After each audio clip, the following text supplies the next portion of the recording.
are going to shut down, so the booster never stops its thrust while we go through this hot stage maneuver. After that, the booster is going to do its flip, start heading back, and then the ship will be on its own power on its way to space. So that should be coming up in just about 30 seconds from now. As of right now, still looking in like 32 out of 33 Raptors lit on the booster. And we'll start to see those stagger down. They're going to turn off in banks, so you'll see the lights on the bottom left screen of the engines that are active start to turn off in different groups, and you'll see those 3 center ones lit. Booster engine cut off. Ship ignition. Stage separation confirmed. Boost back burn start up. Acquisition of signal. Houston.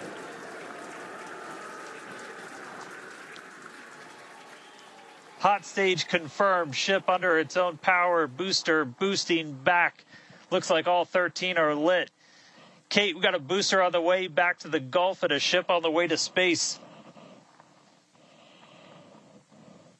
Acquisition signal. Stennis. Ship chamber pressures are nominal. Ship power and telemetry nominal. All right, the first stage currently performing the boost back burn. This is expected to last a little over 1 minute. This propels the booster back toward the coast, taking it to a landing in the waters of the Gulf of Mexico. As you can see on your screen in the bottom left-hand corner, we were only using the 13 center engines from here on. Boost back burn shut down. Heard confirmation there of good boost back burn shutdown. Stage 2 tank pressures are nominal.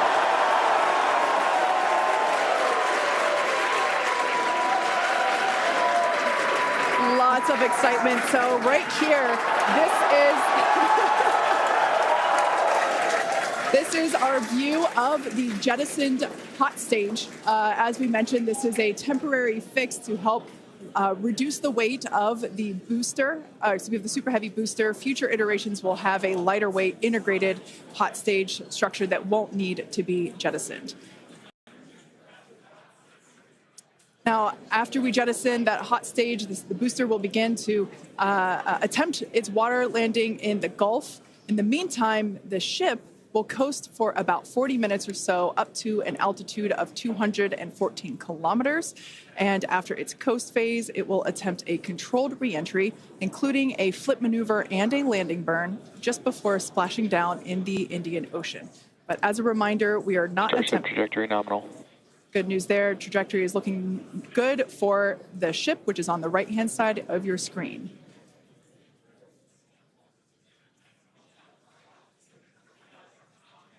At this point in time, as you can see, we have no engines lit on the booster. It is coasting back toward the Gulf of Mexico for a water landing and ship under power of all 6 Raptor engines. There's 3 sea level and 3 vacuum Raptor engines that are lit, as we can see on your screen.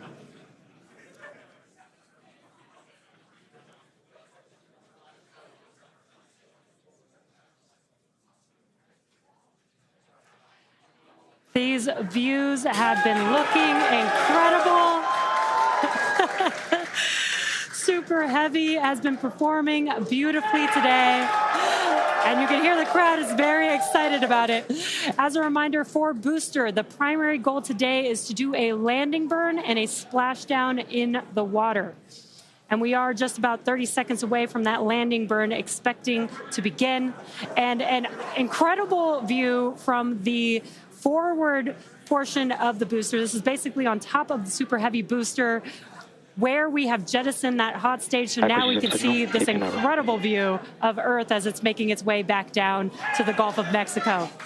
Right now, the booster is using the 4 hypersonic grid fins to guide itself through atmospheric re-entry.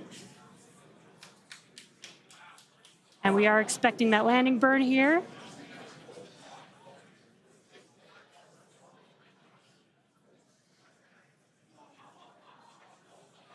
And we will be We will be igniting 13 engines, and this is a great view. On your left-hand side is three views from the booster, and your right-hand side a view from the ship. And you can see those grid fins on your left-hand screen rotating and turning to guide the booster, and there's that landing burn.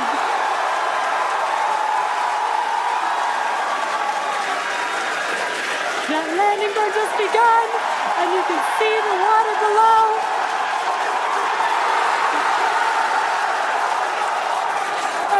We have splashdown.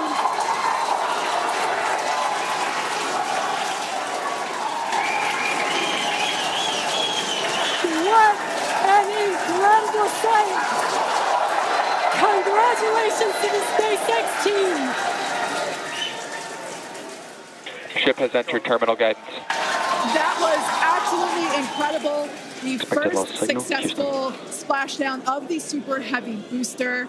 Loved seeing it just tip over into the water before losing that footage. Now the next milestone is coming up in about under a minute. Signal, Key West. Ship is going to shut off its Raptor engines, Ship engine cut off. which we see right there. As we mentioned before, today's test flight is not an orbital flight, but rather one that demonstrates the Starship's orbital capability.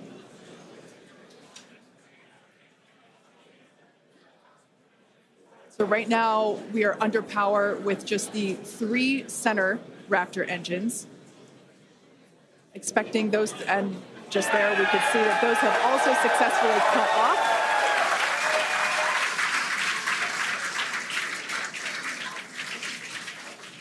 Ship FDS is saved. What an incredible... Nominal orbit insertion. Oh, there's great news there. The call out we were hoping to hear. Amazing views once again from Starship. We have our second Starship in space. These live views being brought to us by Starlink, which is on board the ship. Dan, what an incredible view we have once again. So exciting. We got another ship in space. I'm like still jumping up and down. I'm Expected like, loss signal. this Status. whole building was going absolutely insane when we saw the booster hit the water. I mean, wow. Congrats to everybody that's just been putting in insane amounts of hours on everything to make this thing a reality. And I feel like every single time we do one of these, we're seeing something wildly new. We got to see the hot stage jettison and the booster in the water. But just to recap real quick over everything that's happened. So we lifted off at 7:50 a.m. only 9 minutes ago. How has it only been 9 minutes? 7:50 a.m. Central at 12:50 UTC. We saw 32 of the 33 Raptor engines on Super Heavy make the ascent. We had successful cutoff, successful hot staging, all 6 engines on the ship, powered it all the way into a nominal orbital trajectory. And we've already been getting some live views from the ship on board. After that, the booster was able to do its boost back burn. Oh, this looks like we're actually getting some views from the ground still, potentially from Florida, of the ship as it's up there. That's a view from some of our tracking cameras on the ground in Florida. But the ship, we just heard successful orbital insertion, so it's right where it needs to be and is now going to continue on its way to coast until it comes to reentry. But I mean, the booster, successful boost back burn, jettison the hot stage, and then a landing burn. It looked like we saw 12 of the 13 engines light up, and then that first ever soft splashdown in the water. So a whole lot still to come. Ship now on its way to its primary objective of entry. That's going to be coming up in just under 40 minutes from now. So a lot still to come, but wow, what a 9 minutes to start this mission off. So can't wait to see what entry is going to show us, but that launch was incredible. Back over to you, Jesse and Kate. Wow. I am still trying to catch my breath here.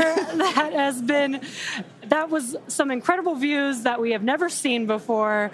It has been nonstop since liftoff. And with the booster having completed its job for the day, we're going to take a a short break for about the next 28 minutes, and we'll return while we're going to take a break while the ship is continuing to coast before re-entry.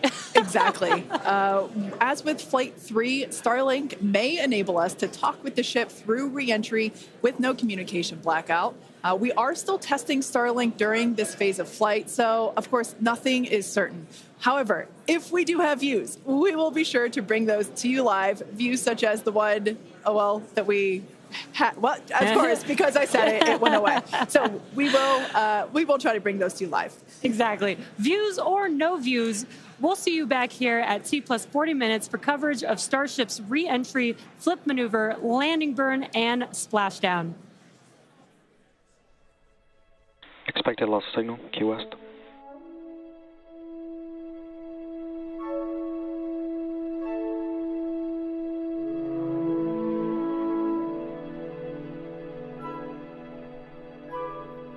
Expected loss signal, Cape Canaveral.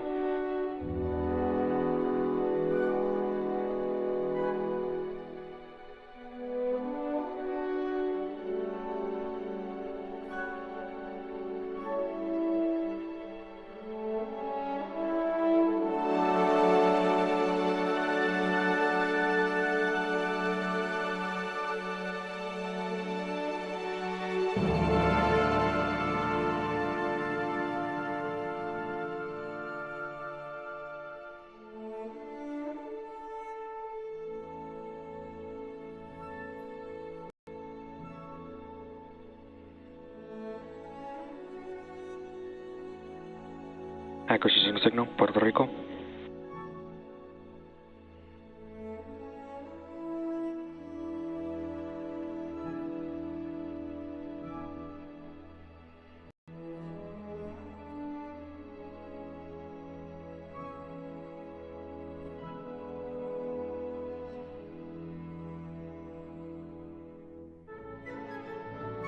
Power back, pre-valves are open.